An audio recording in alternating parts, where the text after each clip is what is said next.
Lance King Getty Image Chicago. With 2.5 seconds remaining in the first half, Grayson Allen took a handoff from Trevor Duval and squared up to shoot.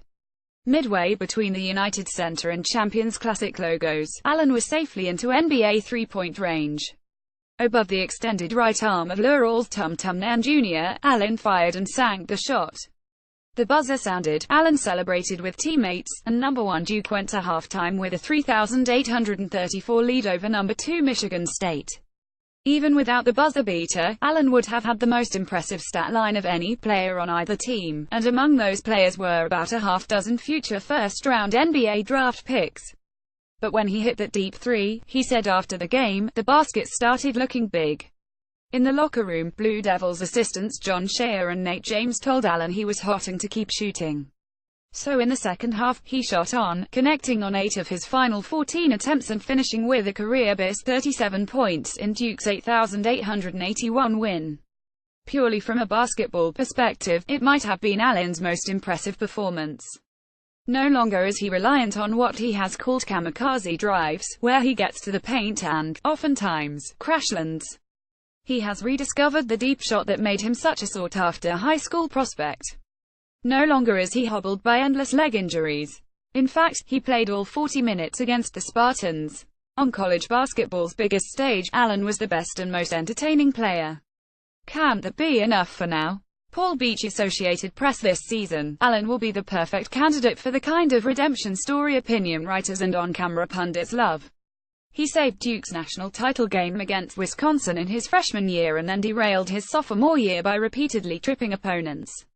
After saying he'd put that bad behavior behind him, he continued to act out as a junior, and was even suspended for a game by Blue Devils coach Mike Krzyzewski, and his statistics dipped drastically as he struggled to stay healthy and as Duke struggled to forge an identity.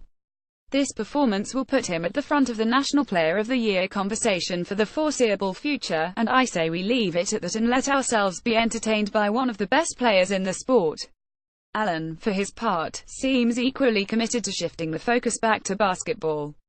He only participated in one lengthy off-season feature story, and when asked twice by separate reporters about what this performance meant after his struggles last season, he deflected and spent time instead talking about his teammates. And he had plenty to talk about there. It's no secret Duke loaded up in its most recent recruiting class, but it is surprising how much the Blue Devils have already shored up the team's weaknesses from a season ago. Where a year ago Duke lacked a true point guard, Trevor Duval is averaging 10 assists through 3 games. Where a year ago Duke was overly reliant on senior Emile Jefferson to anchor the front court, the Blue Devils now boast an embarrassment of rookie riches. Before he left the game with an injured right eye, Marvin Bagley III looked nearly unstoppable, grabbing 6 rebounds and scoring 4 points. He even showed off a Euro step.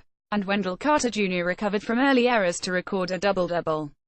Jonathan Daniel Getty Images. He really liked the toughness of this team, Allen said after the game. I really like how together we are.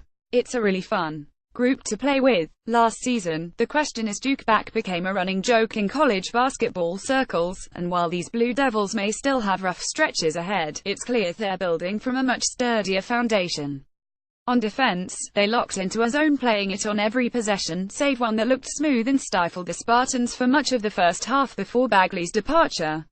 Offensively, they recorded 21 assists to go against 9 turnovers. Allen similarly seems to be starting from his strongest position since his sophomore year. A big part of that, he acknowledged, was being healthy, but another part was committing to staying that way by slowing down. Last year, he practiced just as he played, slashing into the lane and crashing onto the court. After consulting with Coach K in the off-season, and spending some time away from the game, he came back determined to take better care of his body. Paul Beach Associated Press. I think he's matured as far as knowing who he is as a player, Krzyzewski said. He doesn't have to be this guy that gets knocked to the floor all the time. Tonight he didn't get knocked to the floor. In practice, he always used to extend himself and get hit. That doesn't happen anymore. He's become a great player, a great college player. Grayson Allen has always been a great college player. Maybe by the end of the season, that's what he'll finally be known for. But for now, it's enough simply to enjoy the show.